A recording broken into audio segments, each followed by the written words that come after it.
ये जो हमारा अब की बार का मैनिफेस्टो है वह बहुत सोच समझ कर बनाया गया है। यह कन्वेंशनल पॉलिटिक्स से हटकर है, क्योंकि माननीय बहन जी ने एक युवा चेहरा आपके बीच में भेजा है, मुझे भेजा है, इसी के साथ साथ मुझे जिम्मेदारी भी दी है और यह भरोसा जताकर मुझे हमें भेजा है कि मैं अपने क्षेत्र को देखूं और अपने क्षेत्र की बात करूं, क्योंकि यहाँ पर आप जानते हैं जो राजनीति करी जाती है वह इस क्षेत्र की नहीं करी जाती। यहाँ के मुद्दे नहीं उठाए जाते, यहाँ पर मुद्दे बाहर के उठाए जाते हैं और इस प्रकार से जनता को भटकाया जाता है। आज जो मैंने क्षेत्र का संरक्षण किया है, क्षेत्र में दौरा किया है और क्षेत्र में भ्रमण किया है, उसके द्वारा जो मुझे यहाँ पर सबसे पहले दिक्कतें दिखाई दी हैं उसको प्राथमिक रखते हुए हमने जो अपना मैनिफेस्टो बनाया है वो है, ये हमारा मैनिफेस्टो का नाम है प्रगति के 10 कदम। ये पहले 10 कदम हमारे होंगे सरकार के, क्योंकि 10 साल एक दशक जो बीता है, जिस दशक के अंदर मौजूदा सरकार पूरी तरह से विफल रही है, उनकी सारी योजना विफल रही है और उनकी विफलता का यह आलम है कि उनको राशन बांटना पड़ा।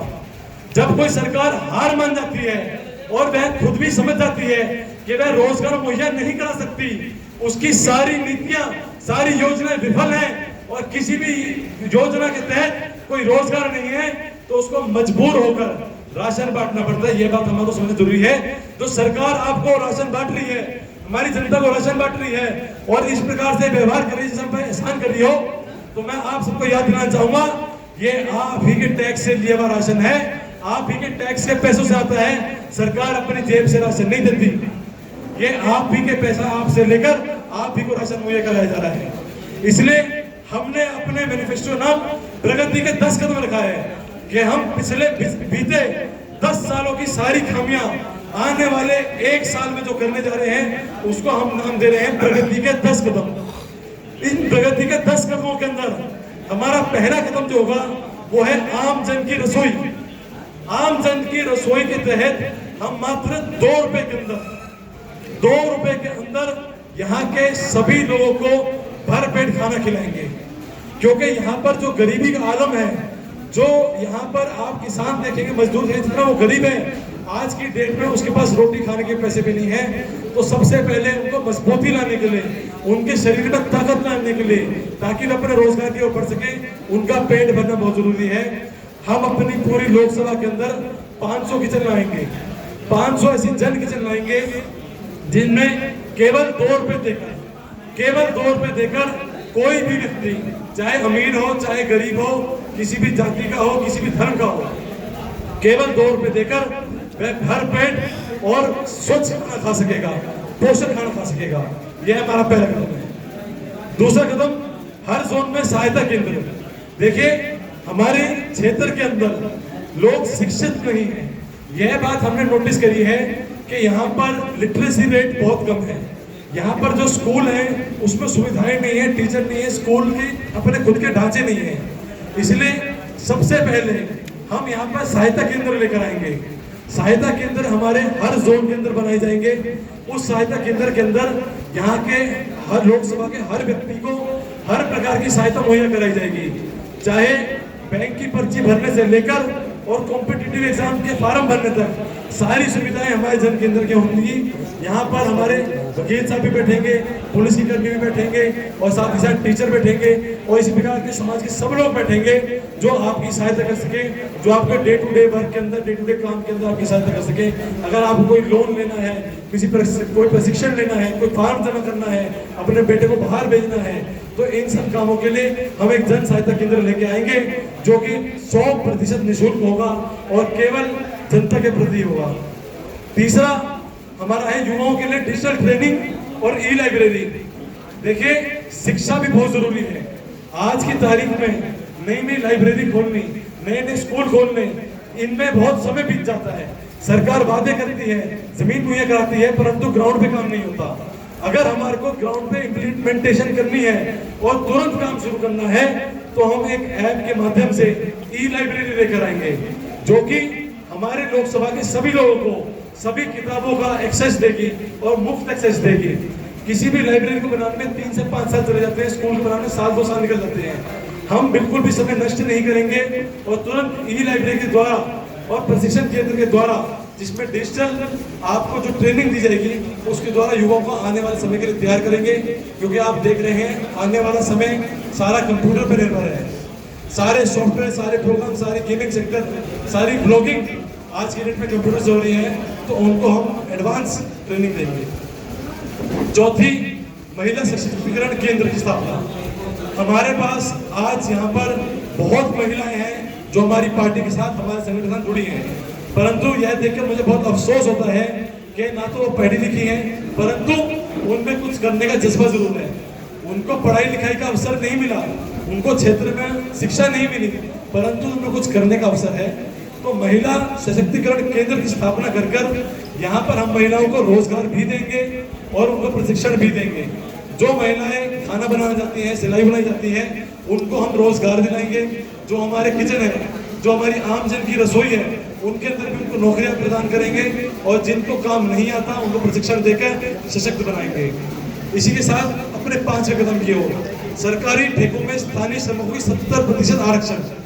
देखिए, यह बात आपसे छुपी नहीं है कि आरक्षण मौजूदा सरकार हमसे छीनती जा रही है, और यह भी बहुत अफसोस की बात है कि जो हमारे मजदूर भाई हैं, इस क्षेत्र में होने के बावजूद भी उनको दिहाड़ी नहीं मिलती, मजदूरी नहीं मिलती और उनका नाजायज फायदा उठाया जा रहा है। हम सरकार में आने के बाद यह सुनिश्चित करेंगे कि जो भी सरकारी ठेके, चाहे वो ग्राम पंचायत के हों, जोन के हों, जिले के हों, चाहे किसी भी स्तर के हों, विधानसभा स्तर के हों, चाहे लोकसभा स्तर के हों, कोई भी ठेका हमारे अगर लोकसभा के अंदर छूटेगा तो हम इस बात को सुनिश्चित करेंगे कि 70% मजदूर हमारी ही लोकसभा का हो, हमारी ही क्षेत्र का हो।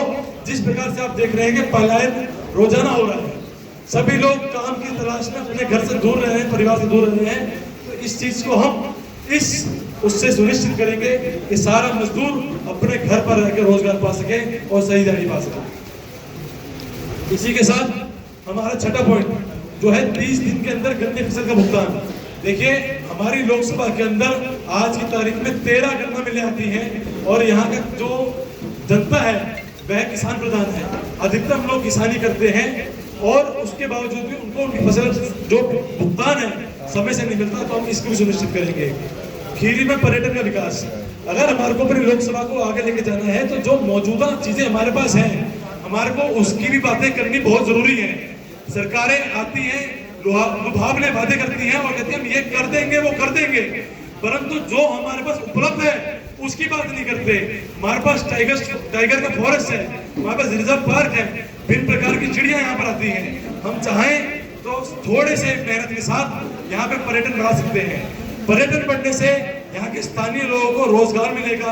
अगर कोई गाड़ी बाहर से आती है तो यहाँ पर अगर डीजल डलवाएगी, पेट्रोल डलवाएगी, होटल में रहेगी, खाना खाएगी, खर्चा करेगी, जिससे हमारी लोकसभा की ही प्रगति होगी। इसी के साथ बीज केंद्र व ग्रीन हाउस के प्रशिक्षण। आप देखेंगे कि इतनी बड़ी लोकसभा होने के बावजूद यहाँ पर एक भी जो हमारी रिसर्च है, जो हमने सर्वेक्षण यहाँ पे कराया है, हमारे को यहाँ पर एक भी बीज का केंद्र नहीं मिला जहाँ से किसान बीज खरीद सके। बीज की कोई लेबोरेटरी नहीं है। आपको दुकानें फिर मिल जाएंगी बीज खरीदने के लिए, लेकिन हर जगह पर एक बीज की लेबोरेटरी होती है जहाँ से बीज की जांच होती है और जो सबसे बेहतर बीज होता है वो मुहैया कराया जाता है। इतना बड़ा क्षेत्र होने के बावजूद हमारी लोकसभा इस प्रदेश की सबसे बड़ी लोकसभा है। सबसे ज्यादा किसानी यहाँ पर होती है, सबसे बड़े खेत यहाँ पर हैं, परंतु फिर भी यहाँ पर कोई भी ऐसी लैब नहीं है जो बीज की जांच कर सके और ग्रीन हाउस की प्रशिक्षण दे सके। किसानों की जमीन के अधिग्रहण नहीं किया जाएगा। देखिए, जो किसानों को यहाँ पर पट्टे मुहैया कराए गए थे सरकार द्वारा, मैं आपको याद दिलाना चाहूंगा, हमारे किसान भाइयों को जमीन मुहैया कराई गई थी पट्टों पे, जिनको उन्होंने अपनी मेहनत से काट कर, जंगलों को साफ कर कर, पत्थर हटाकर सरकारी पट्टों को आज अपनी माता का रूप देकर जमीन को जोतने बोने लायक बनाए हैं। परंतु सरकार की इतनी दूषित मानसिकता है कि वह जमीन के पट्टे अब वापस नहीं लगी है। हम यह सरकार में आके सुनिश्चित करेंगे कि किसी के भी पट्टे उनसे समय से पहले वापस ना लिए जाए। 100 साल के हैं तो उनको 200 साल किए जाए। जिन किसानों ने जमीन में मेहनत करी है तो उनकी मेहनत बेकार न जाए। और इसी के साथ अपने 10वें पॉइंट पर बढ़ते हुए और अपने सबसे महत्वपूर्ण पॉइंट पर बढ़ते हुए मैं आपसे बताना चाहूंगा कि सशक्त कानून व्यवस्था। आज के समय के अंदर अगर आप देखेंगे तो हमारे मौजूदा सांसद केवल सांसद ही नहीं, राज्य गृह मंत्री भी हैं। उनकी यह जिम्मेदारी है कि वह अपराध को रोकें और लॉ एंड ऑर्डर मेंटेन करें। परंतु मुझे कहते हुए बहुत अफसोस होता है कि आज पिछले 10 सालों के अंदर अपराध रोजाना बढ़ता जा रहा है, कानून व्यवस्था बिल्कुल खराब हो चुकी है। और हम ये वादे करते हैं कि हमारे आने के बाद सबसे पहले जो झूठे केस किसान भाइयों पे, मुसलमान भाइयों पे, हमारे जनता पे कर जा रहे हैं, वैसा बंद करेंगे। फास्ट ट्रैक व्यवस्था से केस का निवारण करेंगे। जितने भी केस, जितनी भी एफआईआर होती हैं, उन सबको फास्ट ट्रैक पर लेकर आएंगे और ये सुनिश्चित करेंगे कि केवल झूठे मुकदमे डालकर उनको सालों साल निलंबित न रखा जाए और तुरंत उसका वो होना चाहिए। और इसी के साथ हमारा सबसे बड़ा जो इसमें पॉइंट रहेगा वो है हथियार लैस महिला पुलिस।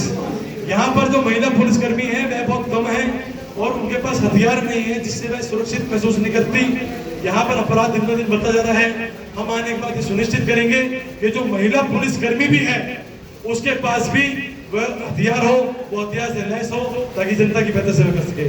धन्यवाद।